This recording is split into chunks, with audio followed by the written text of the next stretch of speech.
Le Conseil des ministres s'est réuni ce mercredi 24 juillet 2024 sous la présidence du chef de l'État, M. Patrice Talon. Les décisions que voici ont sanctionné la séance.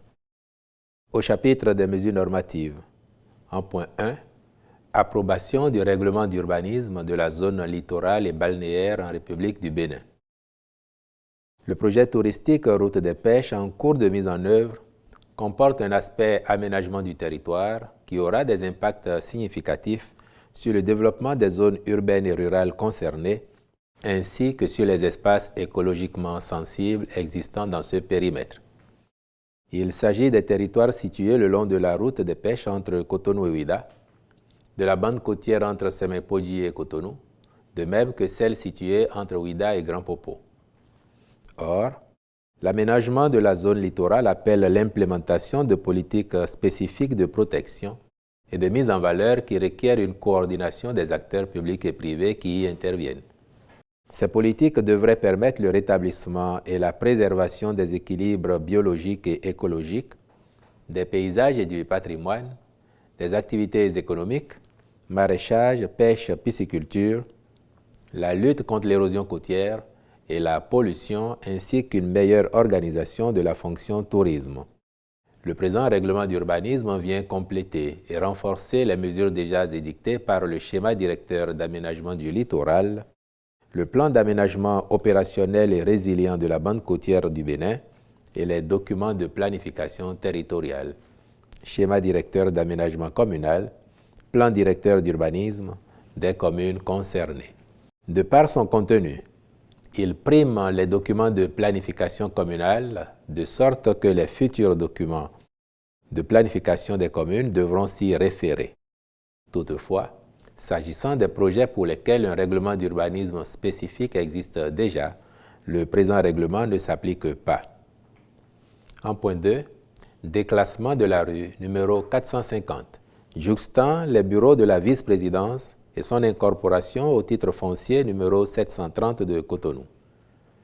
Le titre foncier numéro 730 de Cotonou a été identifié pour abriter le projet de construction des bureaux de la vice-présidence de la République actuellement en chantier. Dans ce cadre, le plan architectural élaboré a recommandé d'incorporer la rue numéro 450, jouxtant les 10 bureaux, d'une contenance d'environ 1135 mètres carrés à la superficie actuelle du site du projet. Il est donc procédé au déclassement de la rue concernée et à son incorporation au domaine privé de l'État, en l'occurrence au titre foncier numéro 730 de Cotonou, en conformité avec le Code foncier et domanial. Au titre d'autres mesures normatives ont été adoptés les décrets d'application de la loi numéro 2024-27 du 28 juin 2024 sur l'urbanisme en République du Bénin, les décrets portant statut type des universités publiques du Bénin et approbation des statuts particuliers des 4 universités publiques du Bénin.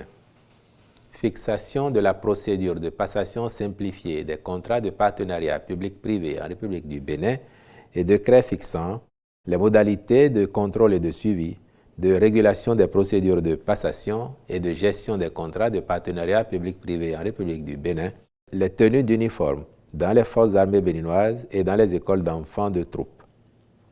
Au chapitre des communications, en point 1, adoption du programme national pour l'accélération de l'éducation et du bien-être des filles au Bénin. Le dit programme, dont l'application sur 5 ans nécessite un montant d'environ 94 milliards de francs CFA, vient renforcer les actions déjà en cours et fédérer les énergies avec quelques innovations pour respecter les engagements du Bénin en faveur de l'éducation des filles. De façon globale, il vise à améliorer les compétences de ces filles en vue de leur autonomisation, en particulier celles non scolarisées, déscolarisées et issues des ménages vulnérables. Ainsi, il est attendu au terme de sa mise en œuvre que les filles, surtout les plus vulnérables, soient autonomes et participent au développement du pays.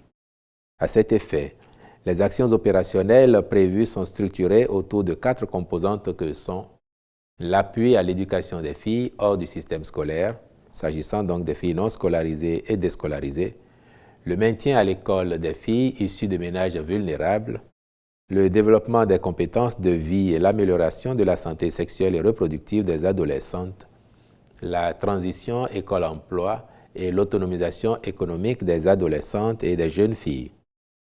En point 2, approbation du document de politique nationale d'alimentation et de nutrition 2024-2033. L'analyse de la gouvernance institutionnelle du secteur de l'alimentation et de la nutrition dans notre pays révèle une fragmentation sectorielle, un besoin accru de coordination et la nécessité d'une vision stratégique intégrée. En effet, le dispositif actuel de prévention et de prise en charge de la malnutrition révèle des défis liés à l'insécurité alimentaire, la qualité des aliments et des insuffisances dans les interventions de nutrition. Cette situation engendre des prévalences du retard de croissance et de l'anémie chez les enfants. Ces troubles nutritionnels carentiels ont des conséquences graves sur les potentiels cognitifs et productifs de ces adultes de demain et sont source d'obésité, de diabète et d'hypertension artérielle.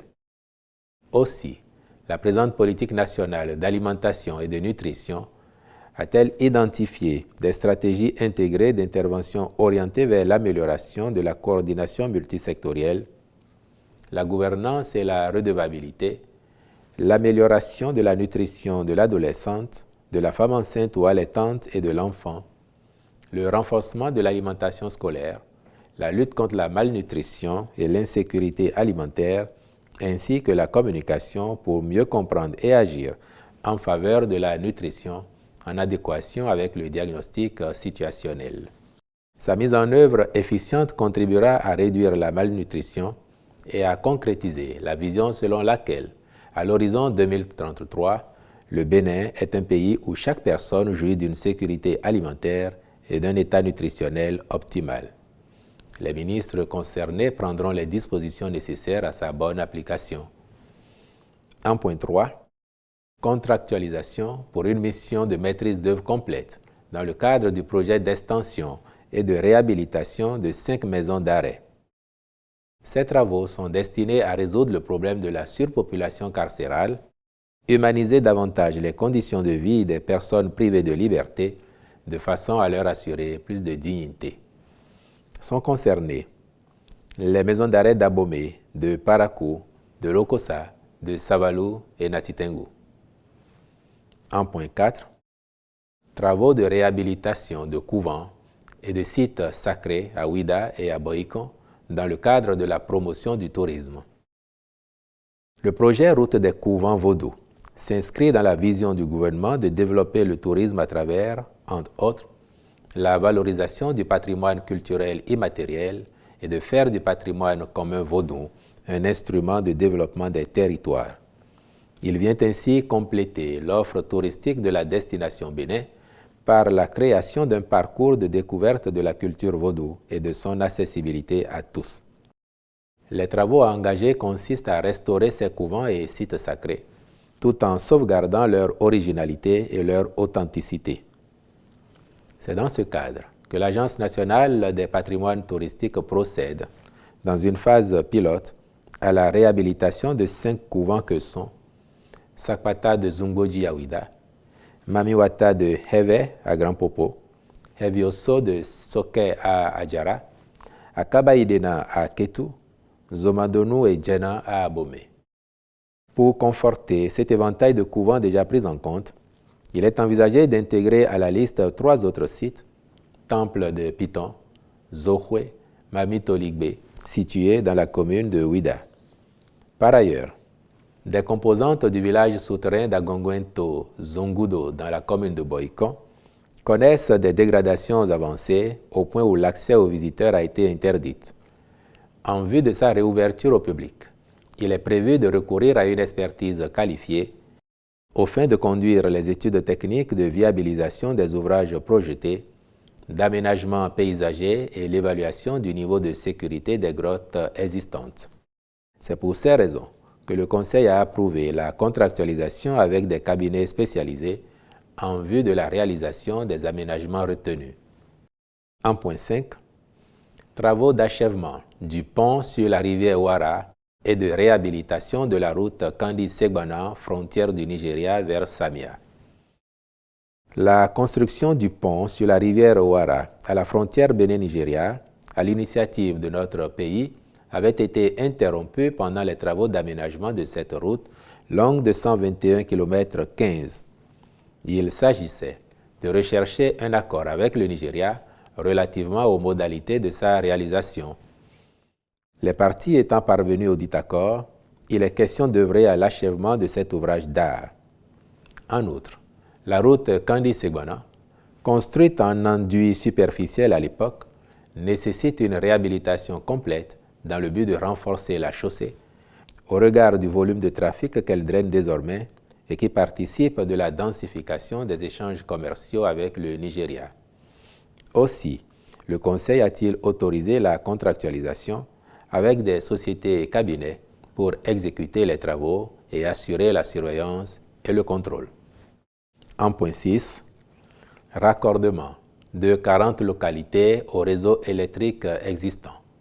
Les dites localités sont réparties à raison de 11 dans la Liborie, 4 dans l'Atakora, 2 dans l'Atlantique, 7 dans le Borgou, 4 dans les collines, 2 dans le Koufo, 3 dans le Mono et 7 dans le Zou.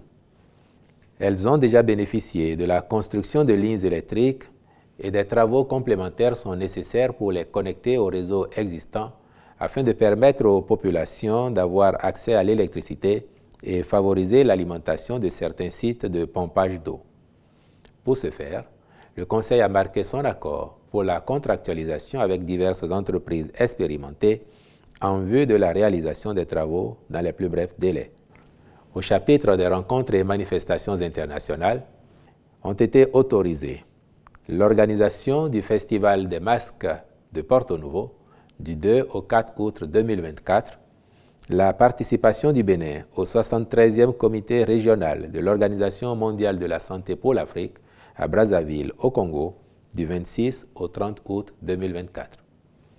Au chapitre des mesures individuelles, enfin, ont été prononcées les nominations ci-après. À la présidence de la République, membre de l'Assemblée consultative du Conseil national de l'éducation, Madame et Messieurs, Crescencia Aline Tiakpe Lawson, Kovi Syriac Ahodekon Sessou, Koku Eugène Ezi, Vincent Wessou, André Asogba Sovigidi. Au ministère de l'Agriculture, de l'Élevage et de la Pêche, directeur général de l'Institut national des recherches agricoles du Bénin, M. Komlan Hervé Sossou. Au ministère de la Santé, directeur de la Planification, de l'Administration et des Finances, M. Wempabou Toumoudagou. Directeur départemental de la Santé des Collines, M. Akpovi Jacques Mouyonvi, je vous remercie.